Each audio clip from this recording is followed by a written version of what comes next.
আমার নাম প্রায়ন্তিকা। মা সবসময় বলতো ছাদে গেলে অবশ্যই চুলটা বেঁধে রাখি।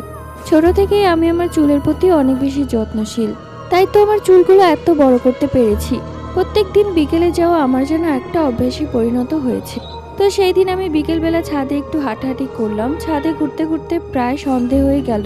বিকেলের বাতাসটা আমার কাছে বেশ ভালোই লাগছিল, তাই আর নিচে নামতে ইচ্ছে করছিল না।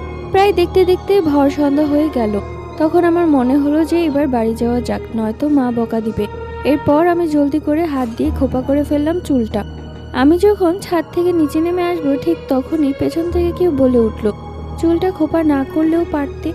একটা পুরুষালী কণ্ঠটা শোনা মাত্রই আমার গায়ের লোম দাঁড়িয়ে গেল, কেননা ছাদে কোনো পুরুষ ছিল না, আমি একাই ছিলাম। পেছনে করে তাকাতেই দেখলাম কালো একটি ছায়া উড়ে গেল। এরপর থেকে প্রায় আমার মনে হতো কেউ আমাকে ফলো করে। মাকে বললে মা আমাকে হুজুরের কাছে নিয়ে যায়।